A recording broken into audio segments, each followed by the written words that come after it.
One nation one election यानी एक देश एक चुनाव। क्या यह विचार भारत के लोकतंत्र को मजबूत करेगा या यह एक कठिन कार्य है? आइए विस्तार से समझते हैं इस विषय को और जानते हैं इसके फायदे, चुनौतियां और इसका भारत पर संभावित प्रभाव। नमस्कार दोस्तों, मैं हूं दीपक और आपका स्वागत है आज के इस खास सेशन में। दोस्तों, आज हम लोग चर्चा कर रहे हैं वन नेशन वन इलेक्शन की, जिसे मोदी सरकार ने जितने ही धूमधाम से संसद में पेश किया उतनी ही खामोशी से इसे जेपीसी को भेज भी दिया। अब इसके बाद सभी विपक्षी दल इस बात को लेकर परेशान हैं कि आखिर मोदी के मन में क्या है, क्योंकि यह कोई ऐसा बिल नहीं है जिसके लिए समाज में आंदोलन हो रहा हो और बीजेपी सरकार ने इसे केवल अपनी छवि बचाने के लिए संसद में पेश किया हो। विपक्ष इसलिए भी परेशान है क्योंकि वह समझ नहीं पा रहा है कि आखिर मोदी सरकार के मन में क्या है। इस बिल को पास कराने के लिए 2/3 बहुमत की जरूरत है। बीजेपी के पास यह है नहीं।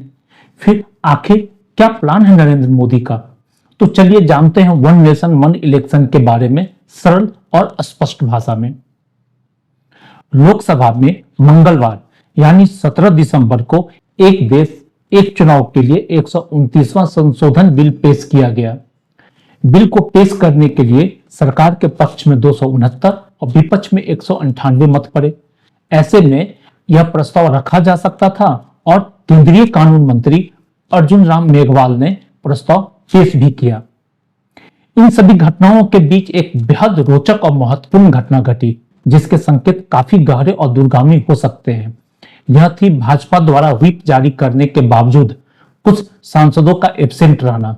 यह सवाल उठाता है कि क्या नरेंद्र मोदी अपनी ही पार्टी में कमजोर पड़ते जा रहे हैं, क्योंकि व्हिप का उल्लंघन एक बड़ी घटना मानी जाती है और मीडिया रिपोर्ट्स के अनुसार भाजपा ने एब्सेंट रहने वाले सभी सांसदों को नोटिस भेजने का निर्णय किया है। तो सरकार ने 17 दिसंबर को 2 बिल पेश किए। पहला, संविधान संशोधन बिल, 129वां संशोधन बिल जिसे कहा जा रहा है। दूसरा, केंद्र शासित प्रदेश कानून संशोधन विधेयक 2024। इस विधेयक के तहत पुडुचेरी, दिल्ली और जम्मू कश्मीर के विधानसभा चुनाव लोकसभा चुनाव के साथ कराए जा सकेंगे। इस संशोधन विधेयक के जरिए 3 प्रमुख कानूनों में बदलाव प्रस्तावित है। पहला है द यूनियन टेरिटरीज एक्ट 1963। दूसरा है the government of national capital territory of Delhi act 1991। तीसरा है the Jammu and Kashmir reorganisation act 2019। One nation one election को लागू करने के लिए कुछ संशोधन भी प्रस्तावित है। पहला, अनुच्छेद 83 और 172 के द्वारा लोकसभा और विधानसभाओं का कार्यकाल अपॉइंटमेंट डेट से 5 साल तक किया जाएगा।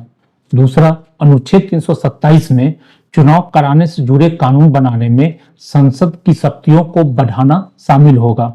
तीसरा, अनुच्छेद 821 ऐड किया जाएगा, जिसमें लोकसभा और विधानसभा के चुनाव एक साथ कराने का प्रावधान होगा। वर्तमान में लोकसभा में 543 सीटों में से 2/3 बहुमत हासिल करने के लिए एनडीए गवर्नमेंट को 362 सीटों की या वोटों की आवश्यकता होगी। वहीं राज्यसभा में 245 सीटों में से उनके पास 112 सीट है। 6 मनोनीत सांसदों का भी उन्हें समर्थन प्राप्त है। दूसरी ओर विपक्ष के पास 85 सीट है। राज्यसभा में 2/3 बहुमत के लिए एनडीए को 164 सीटों की आवश्यकता होगी। सूत्रों के अनुसार केंद्र सरकार अब इस विधेयक पर आम सहमति बनाने की कोशिश कर रही है, लेकिन यह देखना दिलचस्प होगा कि एनडीए सरकार इस आम सहमति को कैसे प्राप्त करती है। क्या इसके लिए विपक्षी इंडिया गठबंधन को तोड़ा जाएगा या फिर अमित शाह ऑपरेशन लोटस का सहारा लेंगे? पिछले कुछ दिनों में ऑपरेशन लोटस की चर्चा ने राजनीतिक गलियारों में हलचल मचा दी है। यही वजह है कि विपक्षी पार्टियां थोड़ा असहज और चिंतित नजर आ रही हैं। वर्तमान में एनडीए के सामने बड़ी चुनौती यह है कि राज्यसभा में बहुमत कैसे जुटाया जाए। विपक्षी गठबंधन इंडिया की एकजुटता को कमजोर करने के लिए भाजपा को अपनी राजनीतिक रणनीतियों का सहारा लेना होगा। वर्तमान में एनडीए के सामने बड़ी चुनौती यह है कि राज्यसभा में बहुमत कैसे जुटाया जाए। विपक्षी गठबंधन इंडिया की एकजुटता को कमजोर करने के लिए भाजपा को अपनी राजनीतिक रणनीतियों का सहारा लेना होगा। यह देखना दिलचस्प होगा कि क्या विपक्ष इस रणनीति का सामना कर पाता है या नहीं कर पाता है। इस स्थिति में दोनों पक्षों के राजनीतिक अस्थिरता और दबाव का माहौल बना दिया है। वन नेशन वन इलेक्शन पर आम सहमति बनाना सरकार के लिए एक बड़ी परीक्षा साबित होगी। इसके लिए एक समिति का गठन किया गया था। इस समिति में 47 राजनीतिक दलों ने भाग लिया था, जिसमें से 32 दलों ने इसका समर्थन किया और 15 दलों ने इसका विरोध किया। विरोध करने वाले दलों में से एक सीपीआई-एम के नेता डी राजा का कहना है कि देश में एक साथ चुनाव कराना संभव नहीं है। यदि ऐसा किया गया तो यह संविधान की मूल भावना का उल्लंघन होगा। लेकिन जब 1967 तक विधानसभा और लोकसभा का चुनाव एक साथ कराए जा रहे थे, तो क्या वह संविधान का उल्लंघन नहीं था? विपक्ष के कई ऐसे ही अजीब तर्क हैं। जैसे कुछ विपक्षी दलों का यह कहना है कि वर्तमान में नरेंद्र मोदी बहुत ही लोकप्रिय नेता हैं और यदि सभी चुनाव एक साथ कराए गए तो यह राष्ट्रपति चुनाव जैसा बन जाएगा, जिसमें जनता नरेंद्र मोदी के नाम पर ही मतदान करेगी। उनसे पूछा जाना चाहिए कि भारत में 1967 तक विधानसभा और लोकसभा के चुनाव एक साथ कराए जा रहे थे। उस समय में भी नेहरू की लोकप्रियता चरम पर थी, तो क्या उस समय सरकार ने नेहरू को एडवांटेज देने के लिए चुनाव की प्रक्रिया को बदला था? यदि नेहरू की लोकप्रियता को लोकतंत्र के लिए खतरा नहीं माना गया, तो आज मोदी की लोकप्रियता को लेकर सवाल क्यों उठाए जा रहे हैं? यह साफ है कि इस मुद्दे पर सहमति बनाने के लिए लोकतंत्र के मूल सिद्धांतों का पालन करना होगा, जिसे बहस और चर्चा से ही सुनिश्चित किया जा सकता है। कोई भी निर्णय देश हित में हो, ना कि किसी राजनीतिक दल के लाभ के लिए। आलोचक कहते हैं कि अनुच्छेद 83 और अनुच्छेद 128 में, जिनमें राज्य विधानसभाओं के चुनाव अलग अलग कराए जाने का विधान है, यह इसका उल्लंघन होगा। पर सवाल यह उठता है कि क्या संविधान में कहीं यह लिखा गया है कि लोकसभा और विधानसभा के चुनाव एक साथ नहीं कराए जा सकते हैं? लोकसभा के चुनावों के साथ विधानसभा के चुनाव कई राज्यों में होते आए हैं, तो क्या यह कानून का उल्लंघन था? 1967 तक केंद्र और राज्य की चुनावें एक साथ हुआ करती थी, तो क्या वह भी संविधान का उल्लंघन था? कुछ पार्टियां, खासकर कांग्रेस का यह कहना है कि अगर एक साथ चुनाव होंगे तो राष्ट्र के मुद्दे ज्यादा हावी हो जाएंगे। तो क्या यह 1967 तक लागू नहीं होता था? सवाल यह उठता है कि क्या राष्ट्र में राज्य शामिल नहीं है, बल्कि अगर देखा जाए तो राज्य सरकार और केंद्र सरकार के बीच में हमेशा क्रेडिट लेने का होड़ लगा रहता है और दोनों एक दूसरे को क्रेडिट देने से बचने के लिए अपनी जनता के साथ छल भी करते हैं। उदाहरण के लिए आप इसे इस बात से समझ सकते हैं कि आयुष्मान कार्ड योजना केंद्र सरकार की योजना है, लेकिन दिल्ली और पश्चिम बंगाल में इसे अभी तक लागू नहीं किया गया है, क्योंकि ये राज्य सरकारें नहीं चाहती हैं कि उनका मतदाता केंद्र सरकार के प्रभाव में आए, उनका वोट केंद्र सरकार को जाए। सवाल यह उठता है कि भले ही राज्य के नागरिक इलाज के बिना मर जाए, लेकिन क्रेडिट केंद्र सरकार को नहीं जाना चाहिए। यह कैसा सोच है? ऐसा ही कुछ तब देखने को मिलता है जब केंद्र और राज्य में अलग अलग राजनीतिक पार्टियां सत्ता में होती हैं। उदाहरण के लिए आप झारखंड को देख लीजिए। झारखंड के मुख्यमंत्री हेमंत सोरेन का कहना है कि केंद्र उनके 1,18,000 करोड़ रुपए के बकाये को नहीं दे रही है, जबकि इसी मुद्दे पे केंद्र सरकार का कहना है कि झारखंड का कोई भी बकाया केंद्र सरकार के पास नहीं है।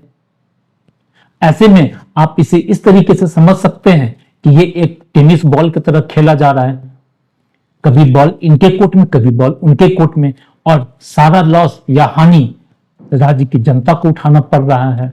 आरोप प्रत्यारोप का यह दौर तब खत्म हो सकता है जब दोनों जगह एक ही राजनीतिक पार्टी की सरकार हो। इस परिप्रेक्ष्य में जब केंद्र और राज्य सरकारों के बीच सत्ता संघर्ष होता है, तो यह विभिन्न परियोजनाओं और योजनाओं के क्रियान्वयन में भी बाधाएं उत्पन्न करता है। केंद्र जब कोई बड़ा प्रोजेक्ट किसी राज्य में लागू करना चाहता है, तो राज्य सरकारें अक्सर उसे रोकने के लिए व्यवधान उत्पन्न करती हैं, और इसी तरह जब राज्य सरकारें अपनी योजना को अपने राज्य में लागू करना चाहती हैं, तो केंद्र सरकार भी उसे पूरा होने से रोकना चाहती है। यदि केंद्र और राज्य सरकार एक ही पार्टी से हो, तो संभवतः सरकारी योजनाओं और परियोजनाओं में कम व्यवधान उत्पन्न होंगे। हालांकि भारतीय जनता अपनी परिपक्व सोच के साथ चुनाव में स्वतंत्र निर्णय लेती है। उड़ीसा और दिल्ली के उदाहरण से यह स्पष्ट होता है, जहां लोकसभा और विधानसभा के चुनाव या तो साथ साथ होते हैं या कुछ अंतराल के बाद होते हैं। उड़ीसा में लोकसभा के सीटों पे बीजेपी को क्लीन स्वीप मिलता है, तो विधानसभा में क्षेत्रीय पार्टी नवीन पटनायक की पार्टी को क्लीन स्वीप मिलता है। दिल्ली के साथ भी यही कहानी है। दिल्ली में विधानसभा में अरविंद केजरीवाल की पार्टी को क्लीन स्वीप मिलता है, जबकि लोकसभा में बीजेपी को सफलता मिलता है। वर्तमान में हो रहे चुनावों से कई परेशानियां उत्पन्न होती हैं। चुनाव के दौरान सरकारी विभाग से जुड़े कोई भी प्रक्रिया जैसे अनुमोदन या लेन देन प्रभावित होती है, क्योंकि सरकारी तंत्र चुनाव कार्यों में व्यस्त हो जाता है। आचार संहिता लागू हो जाने से सरकार नई घोषणाएं नहीं कर पाती हैं। यदि 5 साल में लोकसभा, विधानसभा, पंचायत और स्थानीय निकायों के चुनाव अलग अलग होते हैं, तो हर चुनाव में लगभग 6 महीने का आचार संहिता लागू रहता है, जिससे कामकाजी रुकावट होती है। इस दौरान सरकारी तंत्र का अधिकांश कर्मचारी चुनाव कार्यों में व्यस्त रहता है या काम करने में आनाकानी करता है। दूसरी समस्या वित्तीय खर्च की है। बार बार चुनाव कराने से सुरक्षा बलों की तैनाती, मतदान कर्मचारियों की नियुक्ति आदि पे बार बार खर्च होता है। यह चुनाव अगर एक साथ कराया जाए तो इन खर्चों से बचा जा सकता है। इसके अलावा 5 साल तक आचार संहिता लागू नहीं होगी तो सरकारी तंत्र बिना किसी रुकावट के सुचारू रूप से काम करेगा। जो पार्टियां एक देश एक चुनाव का विरोध कर रही हैं, उनमें कांग्रेस, शिवसेना, समाजवादी पार्टी, एनसीपी और डीएमके जैसी क्षेत्रीय पार्टियां शामिल हैं। इन पार्टियों का कहना है कि इससे उनका प्रभाव कम हो सकता है। असुद्दीन ओवैसी ने इस बिल को अप्रत्यक्ष रूप से लोकतंत्र की राष्ट्रपति प्रणाली की ओर बढ़ने वाला बताया है, जिनसे क्षेत्रीय पार्टियां खत्म हो सकती हैं। हालांकि यह स्पष्ट नहीं किया कि ये कैसे होगा। कांग्रेस सांसद गौरव गोगोई ने आरोप लगाया कि इस विधेयक से चुनाव आयोग को राष्ट्रपति को सलाह देने की अवैध शक्तियां मिलेंगी। लेकिन चुनाव आयोग आज भी एक स्वतंत्र संस्था है और राष्ट्रपति की इच्छा पर निर्भर करेगा कि वह सलाह माने या ना माने। टीएमसी सांसदों का कहना है कि यह बिल एक व्यक्ति की महत्वाकांक्षा को पूरा करने के लिए लाया जा रहा है। लेकिन सवाल यह उठता है कि अगर यह बदलाव देश और लोकतंत्र के लिए फायदेमंद है, तो क्या हमें सिर्फ इस आधार पर इसका विरोध करना चाहिए क्योंकि यह किसी एक व्यक्ति की महत्वाकांक्षा है? सपा के धर्मेंद्र यादव ने इसे संविधान के मूल ढांचे को बदलने के रूप में देखा, लेकिन उनका विरोध तथ्यात्मक रूप से गलत है, क्योंकि संविधान में समय समय पर संशोधन होते रहे हैं और इस विधेयक को भी उसी प्रक्रिया के तहत लाया गया है। हालांकि यह विचार सुनने में जितना अच्छा लगता है, इसे लागू करना उतना आसान नहीं है। इसके सामने कई बड़ी चुनौतियां हैं। संविधान के तहत राज्यों और केंद्र के चुनाव अलग अलग समय पर हो सकते हैं। वन नेशन वन इलेक्शन के लिए संविधान में कई संशोधन करने होंगे। भारतीय लोकतंत्र संघीय ढांचे पर आधारित है। इसमें राज्यों को स्वायत्तता दी गई है। वन नेशन वन इलेक्शन से राज्यों को यह लग सकता है कि उनकी स्वतंत्रता प्रभावित हो रही है। तो दोस्तों, यह था वन नेशन वन इलेक्शन में हमें क्या सुविधा मिल सकती है, क्या असुविधा हो सकता है, इसे लागू करना कितना आसान है और कितना मुश्किल है। दोस्तों, अगर आपको हमारा यह वीडियो पसंद आया हो तो कृपया इसे लाइक कीजिए, सब्सक्राइब कीजिए, शेयर कीजिए और अपना ओपिनियन कमेंट करके जरूर बताइए। आपका महत्वपूर्ण समय देने के लिए आपका धन्यवाद। जय हिंद, जय भारत।